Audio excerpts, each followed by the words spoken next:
You're listening to Buffs and Blindsides, the definitive, unofficial Survivor 44 commentary podcast, second Hell to yeah. only Jeff Probst's podcast and Rob's podcast, and maybe like the dozens more out there. But hey, we're brand new, still getting our footing. Our feet have just hit the beach. We'll be Emphasis on taking. close second. True. We'll be taking down the big dogs one day. All right, episode 2 today. Spoilers ahead, so if you haven't already checked out episode 2 of Survivor 44 on Paramount Plus or CBS, go do that before we get going. So, how's it going, Evan? Not great. It's going pretty fucking bad after my winner pick went home in episode 2. Yeah, mine's still going. Yours is still I going. I'm feeling good I about think yours. I think the vote last week was rough, and this week was rough. I I think in have a the lot of past week, thoughts on the vote this yeah, week, but we'll get into those when we get into them. right. I think I don't know. I guess in the past week we've kind of seen that the edit isn't really it leaves out a lot of stuff. So A we had lot of stuff. The Maddie vote last week, which seemed kind of like insane in some ways. Like With two haphazard, chaotic. Yeah. Yeah, two people playing their shot in the dark. Um, People kind of making some nonsensical voting decisions there, and then Maddie going home. So we did see in her exit interview that there is a little bit more than we saw on the show. Um, hmm I guess she kind of. Um, I'm trying to think back now because I haven't watched it recently. I watched it like Wednesday or Thursday or whenever it came out to what actually happened. I wanted to talk about it on the podcast, but I'm trying to rack my brain for it. Um, so basically, I guess Jamie was targeted at some point, so that's why she played her shot in the dark. We saw this week that Matthew or Matt, um, not sure what he goes by. I think Jeff called him Matthew today. We have another Matt on the show. Um, I think we should just establish right now we're gonna call bearded Beard, barbershop owner Matthew, and let's call software engineer in love with Franny Matt.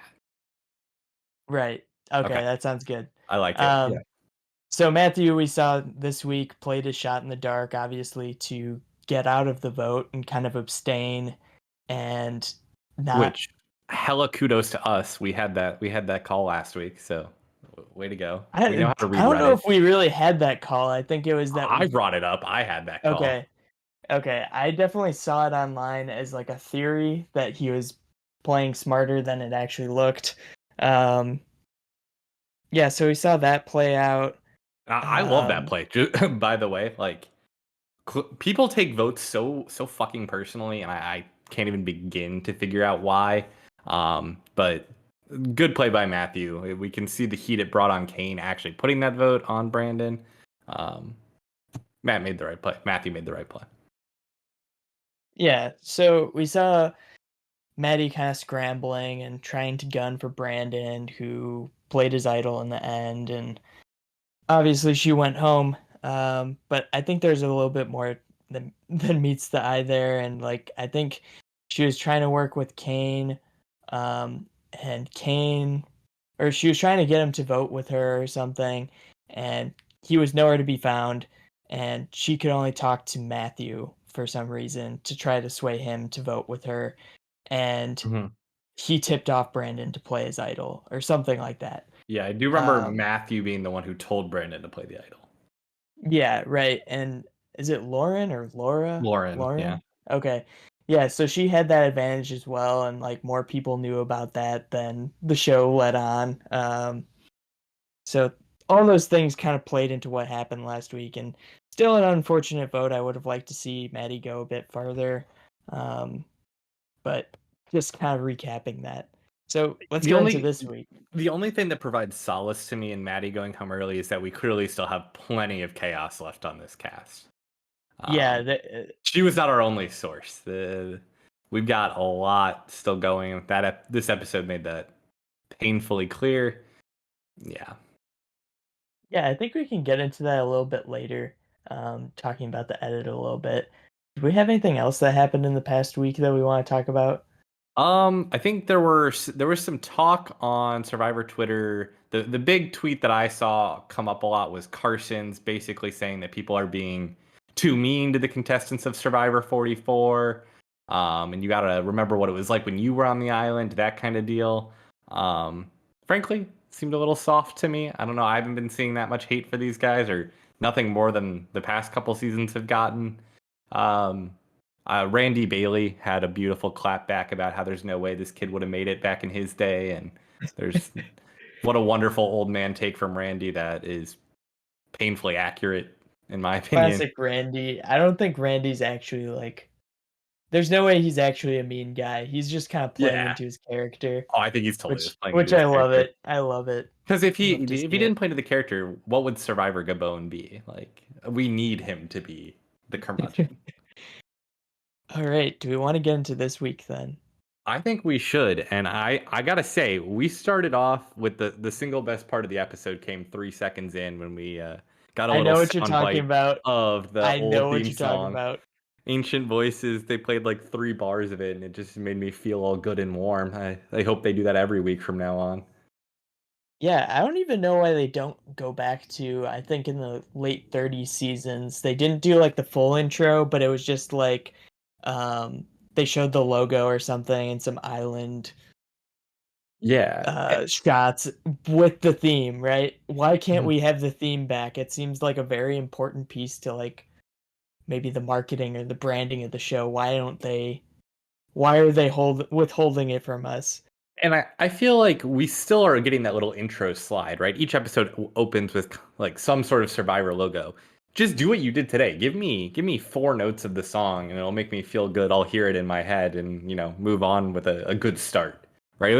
It provided some energy. It got me into the Survivor mood, and I was kind of in a college basketball mood with all the tournaments this week, so it was helpful to context switch well. Yeah, I'm calling it like today in a few seasons they're gonna bring back like a returnee season and bring back the intro or something and make a huge Okay, deal out of it. okay, I'm here for it. Jeff I'd be so Jeff here. is gonna do like some really on the nose commentary, like talking into a camera, just specifically about bringing the theme back. Um, Hmm. Yeah. Make a big deal out of it. Um, And then, of course, right after the theme, my vibe dies because one of my Survivor pet peeves, I've already mentioned this this episode, is when you get back from tribal council and you take someone putting a vote on you like way too freaking personally. And that is exactly what Brandon did. It drives me crazy. I don't understand it. It's a game. You got to vote for someone unless you pull a Matthew and throw out a random shot in the dark. Like, I don't know why that's something we take so personally when you've known a person for 2 days and they toss a vote on you. Your thoughts, Tim, on Brandon's reaction to getting a vote on him? it doesn't surprise me at all. He Yeah, it seemed doesn't like the kind of surprise me. person. It He just seemed pisses me like the off. kind of person to do that. It just makes me hate Obviously, him. yeah, obviously puts Kane in a bad spot, unfortunately. But And um, Kane like just seems kind of clueless, I guess. I don't know. I'm just getting the vibes that Kane's going to be really good at doing what he's told to do and not he much else. doesn't seem clueless, but he just seems like he feels a bit powerless or something, and he's not really doing anything to fix his situation. Yeah, yeah, I would agree. Um and then Survivor was like, "Hey, we'll give you some more good vibes back." And they show me Matt and Matt being all cute about his dog and Claire talking about her dogs. Always a soft spot into our hearts.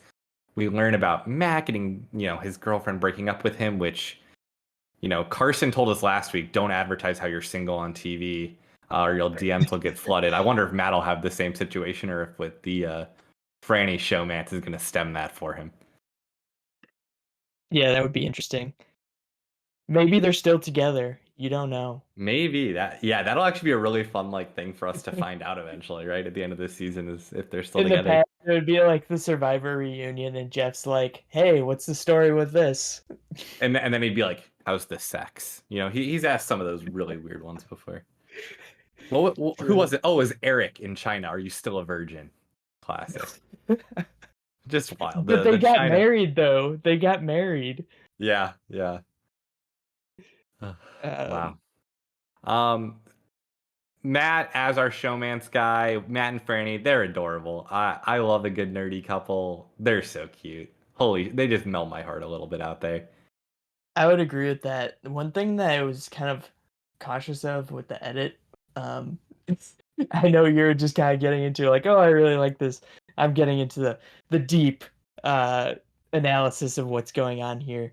Um, I would just say like this whole time, what's Franny thinking about this? We didn't really see that. We kind of saw Matt like, oh, I'm kind of concerned about spending all this time. We see like Claire kind of talk to them briefly about it, but we don't really see what Franny says. Is she gonna stab him in the back? She had a confessional. She had one about how she really likes talking with Matt and really loves like being with him and getting along with him. They just get along really well.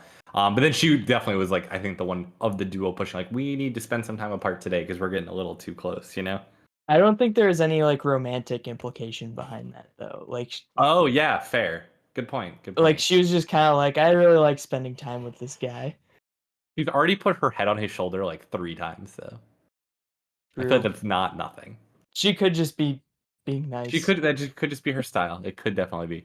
But we know there is a showmance, and I'd be shocked if it's not these two at this point. So that would be quite the blind side if they hit It us would with be that one. interesting to see where this goes to be honest. I like having a little side thing we get to check in on throughout the weeks. When I get sick of looking at looking at fucking bird cages for the 10th straight minute, I can think about Matt and Franny and get happy. Yeah, let's get into it. So first birdcage, Danny. Danny is a character, man. I like Danny a lot. His confessionals are very enjoyable. I would agree. I think he just seems like so out of Survivor in some ways. Yeah, yeah. Not in like a bad way. Like he just seems he's not the super fan, right? That we're always seeing talking about, oh, how my experience relates to Survivor. Like he's just Mhm. kind of living in the moment, enjoying his time out there, and that's what we love to see. And I really, honestly, I thought this episode was very fun.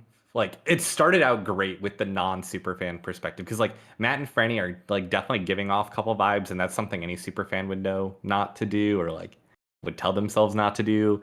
Like, Carolyn, again, she is a superfan, but like she's just so crazy. Like, it doesn't matter that she's a superfan; she's just gonna act how she acts. Like you said, Danny is just out there doing his thing. It's kind of nice getting away from super fandom. It's an enjoyable break.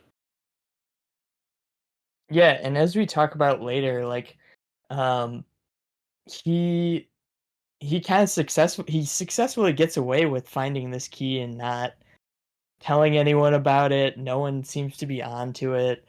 I fucking loved when he like found it and then the first thing he did was mock people who tell everyone about their advantages. Like right away he just like made a joke about that and that was like how you knew he found the idol. I thought that was hilarious.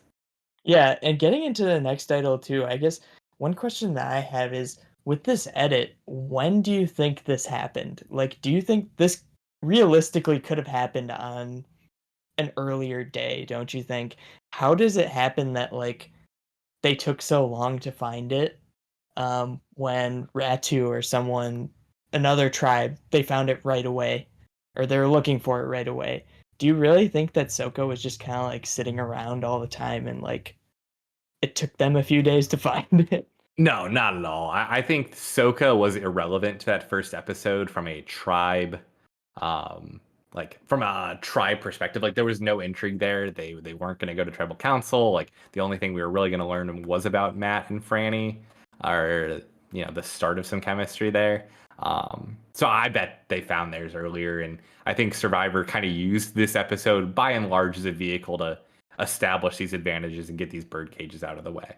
I mean, we talked a lot about advantages this episode, you know?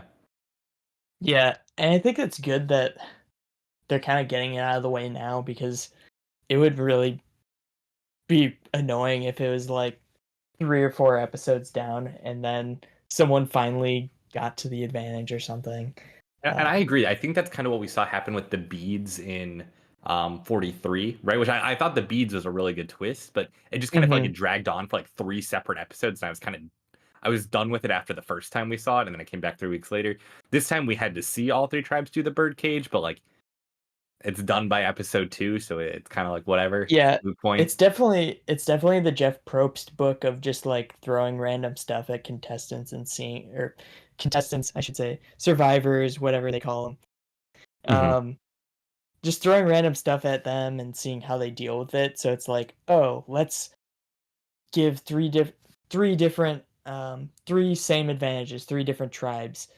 How do each of these tribes deal with it? They're going to deal with it differently. I don't care. I don't really Yeah, want to see the same thing three times. it's the More same thing. likely It's more likely minute than not, they're changes. going to do the same thing because Yeah, everyone you, in this game is a Survivor super fan. Uh, unless you're Brandon, who's gonna take the bag and like make it very clear that he has something when it was really easy to keep hidden that he had it. I don't know.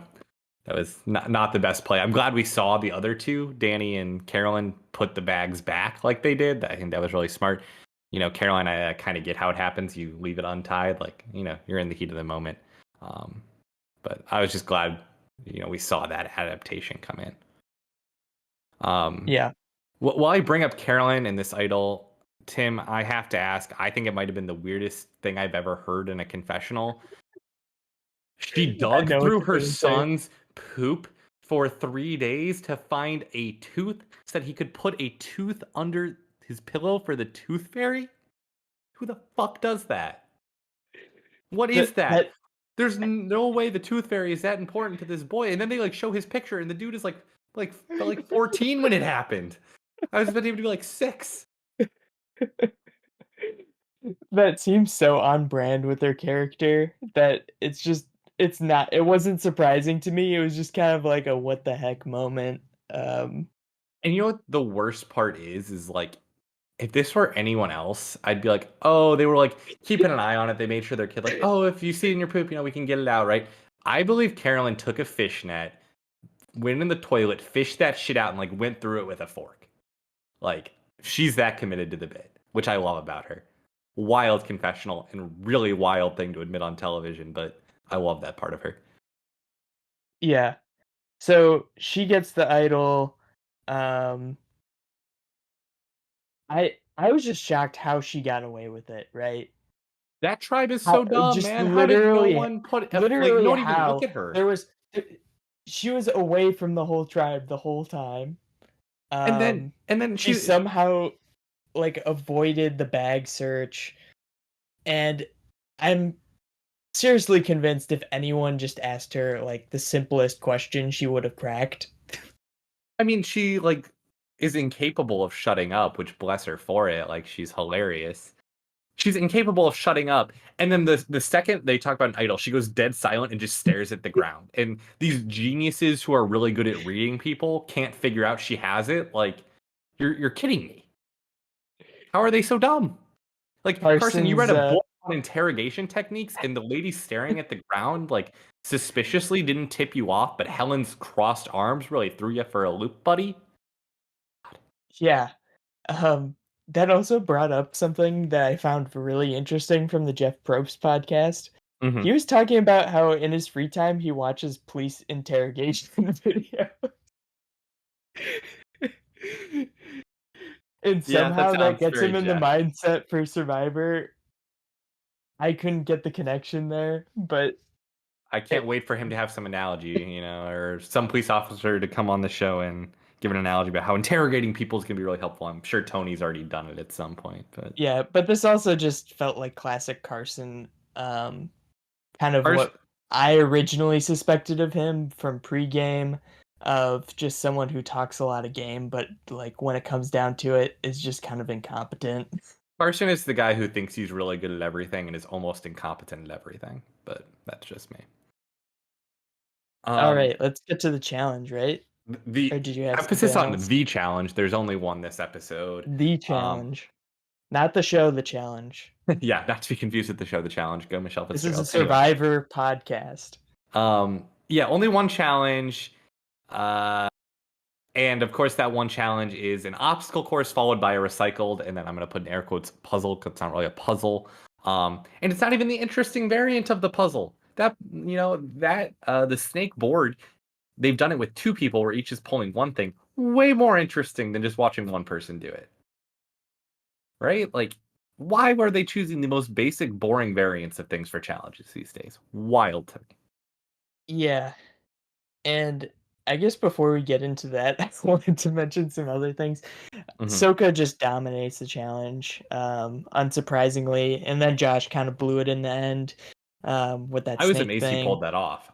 I thought for sure he was Claire going to need to tap out, and then he just nailed it. But good for him. Claire sitting out again. When did that Um, rule change, by the way? Let's talk about I that. was I was talking about that with people I was watching this with.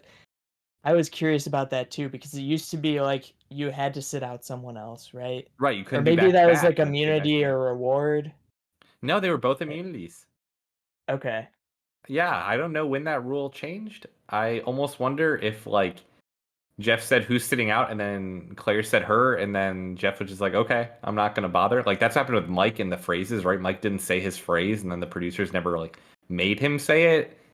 I'm starting to wonder if you just like act confidently around Jeff, he'll just kind of let you do whatever the fuck you want because it's changing the game, you know? There's just so much BS that he comes up with that he just forgets the basic rules of the game. Yeah, I think He that's was it. caught up in the latest advantage. Yeah, he was thinking about the Um, bird cages and not focusing on who set out. yeah. So getting back to that last part of the challenge, Let's obviously a talk. recycled thing that we've seen for the Wait, past. actually, real fast before we do that, Heidi pulls the sword out of her like belt, right? The sword immunity idol, and there's this just glorious metallic saber sound. No way it was real. No way it was real, right? Did you hear it? Did you hear it too? That is excellent editing from It whoever had to did be that. editing. It had to Um, be. It was props. glorious. If the person who worked on that ever listens to this podcast, which I doubt they will, props to them. And then my one other thing before we get into the ending part of the challenge, I did really like the drawbridge, kind of going with the medieval theming where they had to cross the drawbridge and everyone got over it. Yeah, that was fun. Anyway, That final was part of the kind of challenge. cool, but it also felt like It someone was would fall lame. off. It was Someone lame was, and it was so short. yeah, it didn't actually like matter at all, but it was cute. They tried. Okay, anyway, the air cold puzzle at the end. Thoughts? Yeah, so they've been doing this puzzle or whatever you want to call it, this stretch of the challenge for the past few seasons. We've seen it as individual immunity, we've seen it in um, tribe immunity challenges. Um, Literally before the challenge ends, well, when the challenge ends, Jeff's talking to Matthew about how he did this thing. He pulled his arm out of the sling and was able to do it because Oh he my built god. one at This home. pissed me off so much. So And like not pissed I at Matthew, right? Like do what you gotta do. Anyway, yeah, go for it. I had the same exact thought even before, like as as the challenge was going on. I was thinking the exact same thing. Like, okay, we've seen this so many times. What is stopping people from just building these things at home and practicing them? We've seen it on literally every season. Why are people not taking the time to like build these things at home, train, do the puzzles? And I guess some things they swap out enough, but But not it, really. it's just like, and okay, getting into the comments on Reddit from what I saw about this challenge, people were like, okay, Survivor, why are you highlighting this as a positive rather than Right. fixing the Yes. challenge? That was That it. It's someone like could literally prepare for this game at they're home. proud of the fact that people are like practicing the challenges. It speaks to their super fandom, yada bullshit. I don't care. It's pathetic. This should be something you are ashamed of and seeking to remedy. Why is this a point of pride for the producers that they've run out of challenge ideas and are literally now just like handing it to the people who have the most free time on their hands to create their own survivor puzzles? Like, I feel like it just goes against the essence of the show, especially when I have to listen to Jeff monologue at least once an episode about how different and quick this game moves and how the players never know what to expect. The players are literally building your challenges. That's how easy they are to expect and predict. Like, what the fuck? Yeah, I don't think there's really much more to say there. Like the solution to this is pretty simple. Like you can reuse challenges here and there, but make it like a cycle or something, or only Or bring them again, back every few seasons. this problem Um, would be solved if you just made two people do it, right? If they use the two-person variant, even if Matthew knows it, the other person mhm. isn't, and then he's probably gonna get like, he seems chill, but like there's the potential then that he gets mad at the other person because like he knows what he's doing and they just don't. That would be pretty funny. Like just a missed opportunity. Yeah, and we've even seen that in the past seasons where they've done slight variations on challenges we've seen before, and even just something like that, like a small difference, um, preventing this from happening. Mm-hmm. Yeah. I would agree. Overall, pretty disappointed by the challenge.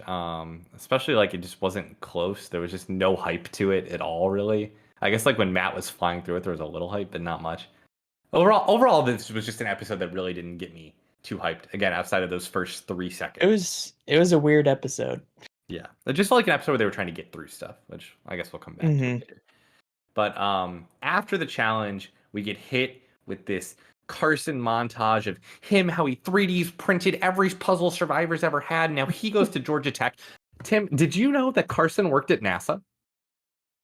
I've never heard that before. Neither has anyone else on this planet. He definitely hasn't brought it up 4 times each episode or anything. Um, so I'm so glad we got that montage where I got to learn more about him. That really, like, justified giving Heidi 0 confessionals and Josh 0 confessionals and all these other people who got 0. I'm so glad we could learn that Carson works at NASA, in case you forgot from when he last said it 5 minutes before that. And also, the worst part is that really clickbaited me because I'm like, oh, he's getting the montage. His ass is getting booted off this island. Yay. And then it was I was kind summarily of not hoping booted that would off the island. happen. I I was was really so hoping hoping it would for happen. it. That was the only solace in me having to watch his nerdy 3D printed puzzles. And this is coming from a nerd, right? I'm a super nerdy guy. Like, respect a 3D printer, but Carson's just the kind of nerd that gets under my skin. More on No that one later. hates, yeah, no one hates nerds more than other nerds, to be honest. Exactly. Yep. Facts. Um, so we get right away, Sarah hits us with her confessional about her loss of losing her vote, and she just said she's not going to tell her close allies about that. What? Kind of weird strategy, bro. Yeah, I would say in general, it's hard. It was seeing that it was kind of going to be hard anyway in an odd number situation to not have Hmm. a vote. Yeah. Um, and you could probably tell that the producers were not expecting that to happen. Yeah, I would I agree. guess we'll kind of see it play out with Matt, maybe, because he has. Well, the way things are going, Soka's probably going to make it to merge without losing anyone. But But that could be worse for him, right? If he gets to the merge and he can't vote, I mean, you yeah, might want to get these that's things out of true. the way in the tribal phase, like Yeah, Gabler, I think, start kind of did. start tanking the challenges. Yeah, for real. Um, But yeah, that did seem kind of like a weird vote. I feel like we just didn't see enough of what was going on with Sarah and Helen at all. I agree. They like made them irrelevant to the episode. I mean, like I like Carolyn, but this shit's just the Carolyn show now. Like that is my takeaway from this episode is like it's all about Carolyn and like They're Jam Jam's there milking it. too. Yeah, which I Um, like. I like Jam Jam. I like Jam Jam. I like Carolyn. I mean, Jam Jam, like his stock is through the roof for me right now. Proven to be a challenge monster. Seems crazy likable. Like strategically sound without feeling like he's some genius, which I feel like is going to benefit him. Hmm. Um, Jam Jam stock through the roof, in my opinion. I also did love the scene where like Jam Jam and Caroline are talking, and then Carson, a little snaky, comes up to them and like, I'm in love with you guys. I'm gonna be part of your alliance. Okay, we're besties forever. I'm just playing with those other gals. And then Caroline just like falls to the ground, and, like starts throwing wood chips on herself. That was hilarious. She's wonderful. She's I like annoying, noticed but in that also scene that wonderful. she was only wearing one sock for some reason. I didn't even notice that. Man, she is unstable in literally the best she way. She's the best. she feels like a Kristen Wiig character from like Yeah. SNL. Yeah, facts, facts. So going to tribal, um, kind of a boring tribal. I'll be Not honest, much like to before we say. even went off to tribal, like in that commercial break, I'm like, okay, it's obviously Helen going home. Like there's just no Yeah, other way you can look at the votes and think anything else. yeah. Like, because we Yeah, knew like it right. mostly could be Sarah a didn't 2-2 have the split. vote. Right, you knew it best for Helen, it was gonna be a 2-2 split, and then at that point, Carolyn just plays an idol and she's gone. And like Hmm. the votes weren't gonna flip to Carson. I was like praying they were randomly gonna flip to Carson, but they weren't. It was clear to me from like the start of Tribal onwards, Helen was going home, Yeah, which really not sucked much you could do there. as someone who picked her to win. Tribal Council, people on Reddit were actually complimentary. Like we're talking about tribe dynamics. I still felt like Tribal Council is just an excuse for Jeff and the show to jerk itself off about how hard the game is. But I don't know. I Maybe I'm think just bitter. it was slightly better, but I still find Tribals pretty boring. Jam Jam had like one good quote, like his one right at the end about like siblings that never talk to each other, siblings you can't split apart. Like I did like that. That was really the only thing that like painted any picture to me at all. Um, Hmm. Yeah, and with the editing now at Tribals and everything, like they've gotten pretty good at editing, so you don't really know what's going to happen in some cases, and it just seems like they purposefully get rid of some of that important context where you could see where things are going. because they want to Um, like make it a surprise, even though there was yeah, nothing to make it surprise a about this vote at surprise. all. Wherein, like, if you're watching an earlier season, you can easily tell who's going home. Now it's kind of like, you have to think about it a little harder. Yeah, well, Survivor always used to go binary as hell, right? It was between two people, and normally you could Hmm. kind of see through which of the one was like a fake exterior. But well, it's just like when you're dealing with these bigger tribes, right? When you have like two tribes that are 10 people each, I think there's a lot more consensus on you kind of vote out the annoying people, and like alliances are a lot stronger. Whereas in a six person, like that's pretty slim, and it really can be anyone to start. And so I think the edit like makes it seem like it can be anyone all the time, which is probably how it is, except this episode where it's very clear with Helen. Hmm. Yeah, and going back to what you said, in moments like these, when you see someone who, like, Helen seemed like someone who had a lot of potential. You had her as a winner pick. In times like these, you really wish that we had like two tribes or less Man, I advantages wish or we had two tribes. something. Can we get Helen and Queen Jenny back? Oh my gosh, I need both of those two back so badly. They have both been robbed by some absolute people that I can't stand in Daniel and Carson. I want them back so bad. Like with these six-person tribes, I genuinely think they should do a pre-merge returnee season because just six-person tribes are just too small to like actually give your Hmm. like characters a chance to stand up, you know? Yeah, like we barely knew anything about Helen. They Did didn't we tell us even get? anything. We don't know anything about It was her Helen. episode where she went home and we had to hear Carson talk about how he 3D prints stuff for fun because he doesn't have friends. Like, what the hell? Like, they won't even let Helen talk in her episode besides to, incorrectly read people on like on who has an idol. Uh, and then they like her crying in her confessional because she knows she just got like low key kind of robbed and like not actually robbed. Like, yeah, she went home for legit reasons, but Because someone lost their vote. because someone lost their vote when they couldn't choose whether they wanted to take the risk or not. Survivor's all about choices until it isn't, and then Jeff tells you, it's like they Oh, have big choices to you make in should have crucial played moments. better. Yeah. Oh, should have pulled the rock out of the bag way better. You could have felt it harder. Ugh, I don't know. Yeah. I also felt like there's some like really weird awkward silence when she got got voted out. Like there's no I guess there's no music in the tribal as much anymore. Yeah. But something just felt so off. Like it was dead silent. They showed everyone's faces for like way too long. Well, I think the problem was like the only person who didn't know Helen was going home that night was Helen. Like all the viewers knew it, so we kind of prepared for it. Like the tribe obviously all knew it. I think Sarah had to tell Carson about her lack of a vote, right? Otherwise, I don't think he flips quite that eagerly. I could be wrong about that. Hashtag Survivor Blindside. And I really shouldn't be giving Carson too much flack because if I'm in his spot, yeah, I'm absolutely flipping there too. Like, there's no point in 2-2 deadlocking it and then switching your vote when it comes to rocks. Mm-hmm. But like he made the right play unless he really wanted to flush the idol, which yeah, he made the right play. I just don't like him, so I'm gonna bitch about Yeah. him instead. So how did we feel overall about this episode? I felt really underwhelmed by this episode, which is what I said last week too. 44 is just not like the characters are there, but something about it isn't clicking for me yet. Like I think Jam Jam's gonna be really interesting. Like Carolyn monopolized screen time too much for me this episode, but it's not her fault. It's the editor's fault. I think there's characters, but so far I haven't seen anything that's made me go, "This is a good season so far." Yeah, I feel like in the first episode we are talking kind of about people were talking about how chaotic it is. Gabon 2.0, as some people called it. There's It been feels nothing like chaotic it's about this. it feels like it's maybe just engineered chaos from the Yeah, edit. it's advantages and Like Gabon was cast because purposefully everyone hated each other. And like, purposefully leaving out crucial information so that yeah. people's moves seem dumb. It's I guess that's probably always been Survivor, but it seems like this is a bit different.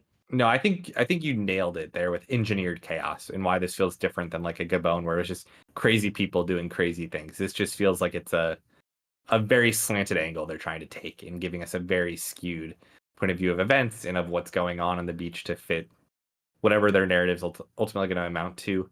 Um, I do think just in general this season kind of lacks a driving light for me. Like 41, it kind of felt like it was the new era right now. That's what our theme Hmm. was in terms of storytelling. In 42, our theme was like the crazy personalities of Marianne and like Jonathan and these larger than life people who really kind of like exemplify a certain stereotype maybe. Hmm. Um 43 was, the lawlessness of it all and things like that.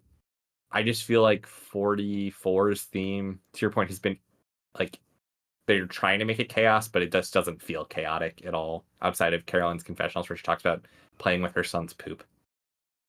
Yeah, we haven't really seen any standouts right off the bat, aside from maybe Carolyn getting a lot of screen time, Hmm. in my opinion. I guess obviously people have had more screen time than others, but there hasn't really been like a Jesse character like we had last season or Carla, which we kind of got right away, to be honest. Like we Yeah. kind of saw those people coming out right away and Hmm. seeing how they play. Here it's kind of like all these people kind of suck. Yeah, it just doesn't feel like people are like Well, playing not that really suck. hard. I actually like a lot of the cast. I think they're all pretty cool. Hmm. Yeah, yeah.